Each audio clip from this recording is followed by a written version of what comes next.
I'm gonna do a little video here showing y'all how we do all this. I'm sure a lot of y'all know, but some of you hadn't killed birds yet. So on the beard, we cut them. We try to with a dull knife. Some people will pull these beards, but we prefer just to cut them off. So you're just gonna leave a little skin on there.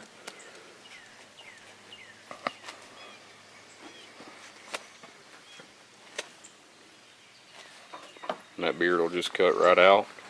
So you still have that little bit of skin. You can dip that end right there in some salt or borax, dry preserve, whatever you have, whatever you want to use, you can dip that in there and you're good. On these feet, to get the spurs, we typically cut them at that joint. Some people will use, I've seen people use like limb cutters, like pruners and stuff to cut them off. But right there at that knee socket, if you'll cut right around, everywhere there's a bone that comes to another bone, you have the cartilage and stuff there.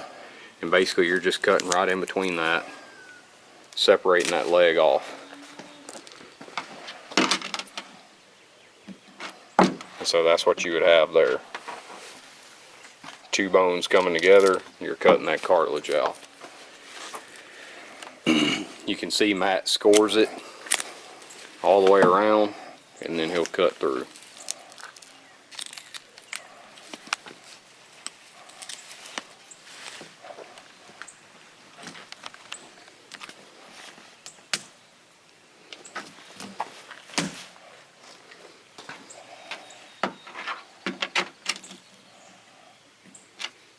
Turkey foot. On the tail fan, there's a couple different ways you can do this. Some people like to have some of the back feathers on there, and some people don't. But there's almost a ball on that tail feather. When you grab it, you can tell there's like a ball there. You're basically wanting to cut that ball in too. When Brandon cuts from the top, I always cut from the bottom. Either way is fine.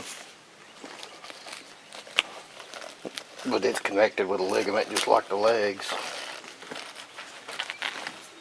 And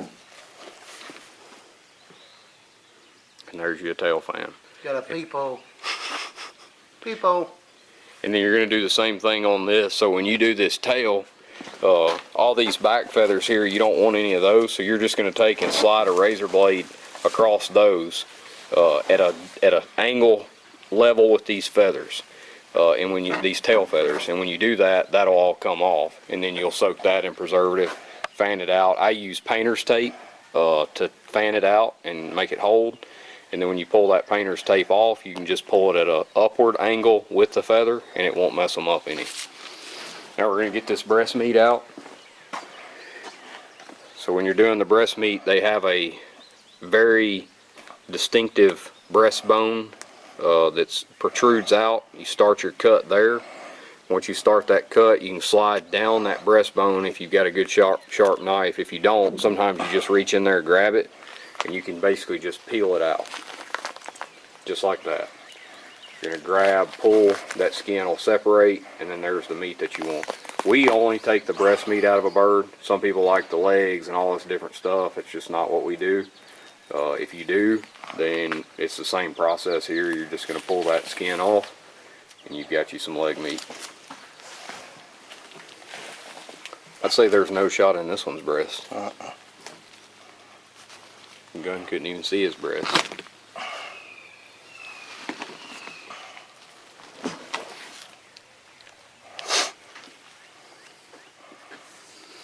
So when you do these, that meat goes all the way up into this wing socket here, and I guess it would be their crawl. I don't know what the actual technical term is, but it's right here, and you can reach in there on that crawl and pull it back so that you don't cut it open. A lot of times they have a little bit of smell to them, so if you take right here on this crawl, you can reach in there and grab it and basically pull that back.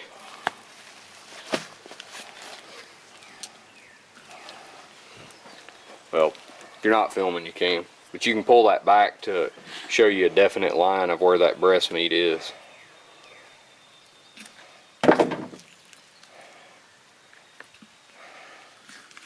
Just like that. That'll pull it out of the way. And another cool thing too when you're doing this is inside of here will show you what this bird's been eating. This bird has nothing in there. They come off the roost. Right. We killed this bird really early, so there's nothing in there.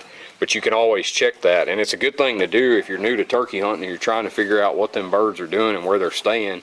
That'll tell you what they've been feeding on. If you find their feed, 9 times out of 10 you found them. So you can bust that open, or you can just pull it up and look. A lot of times you can tell what kind of seed and stuff is in there, bugs, grass, whatever. And the other thing, the way this really is, you've got this breast meat here, and then there's an inner tenderloin to this. And I mean, this is a lot, this piece right here, which is a lot of meat, and it's good, but there's a tenderloin right here, and this meat will almost separate. It will separate. And I like to fillet this out and then get that inner tenderloin and separate those, because both sides of this inner tenderloin are the best meat on the bird, similar to a deer tenderloin. So you're going to cut right there where that bone's at, and you're just running right down that breastbone on both sides. And like Matt said, you can cut as deep as you want to there as long as you stay right beside that bone. It's not going to matter, because that tenderloin that's under there, it's going to have to be cut the same way anyway. It's just when you go to cutting off the side, you'll notice. You can see right there. It's like a pocket. There's the separation of the meat. Yep. This is the tenderloin here, of what I call the tenderloin. Then you just, if you come down here, you can almost get behind the fibers of it. And you'll see right there where this white is at, right here. That goes into his insides. His innards are right there, so it's best if you can keep from cutting that so that you don't get that stuff all over the meat. But you can see here, I mean, if you just reach in there, you can come right up through there and you almost fillet it like a fish.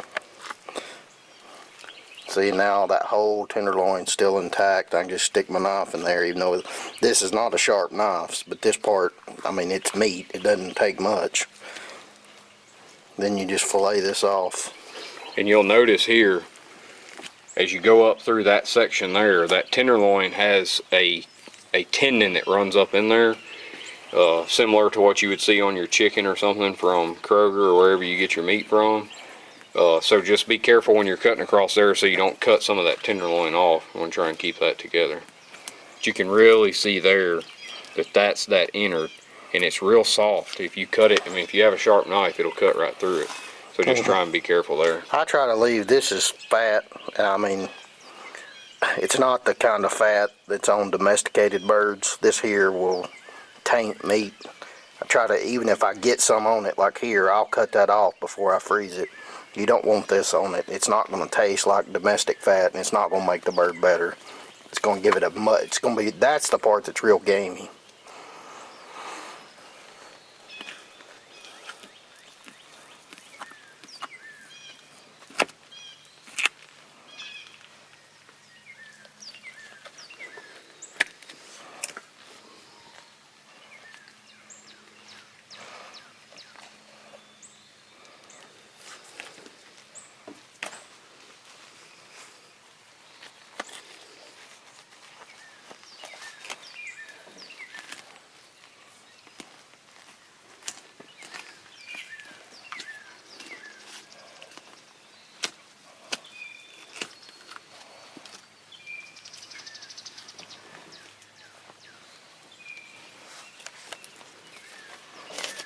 There's your breast meat.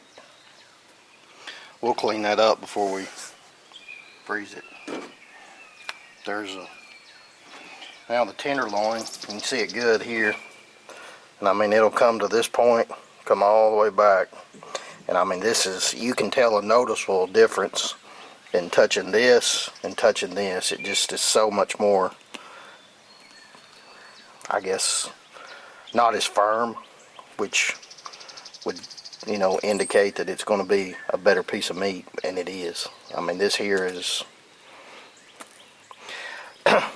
my wife would disagree, but you can take this piece right here and cut against the grain of the meat and batter and fry that, and to me, I can't tell a difference between it and fried chicken nuggets. I mean, it's that good to me.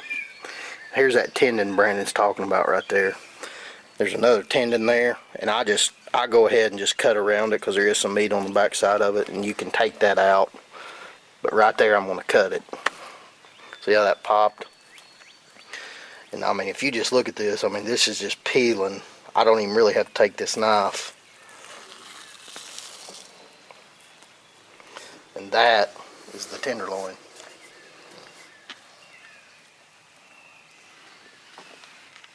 And you can see in there, there's some of that leg meat. If that's something you want to do, it's the same way. You can just cut it out, but it ain't worth. The best way, I'm going to tell y'all a secret recipe to this. You take this leg meat, soak it in buttermilk for a day, and then take it out of the buttermilk, put some spices on it, put it in a crock pot, cook it for 2 days in a crock pot. Put some potatoes and onions in it, cook it 2 days in a crock pot. After 2 days, take this leg out, throw it in the woods, and then eat what's left in the pot. Clean a bird, that's how you get all your stuff. Like I said, now you've got your tail fan there. You've got your legs. The beard is somewhere. Over here. Beard's right there. So there's your trophy stuff that you can do, and then you got your meat for the kitchen. Appreciate y'all watching. Be sure and subscribe.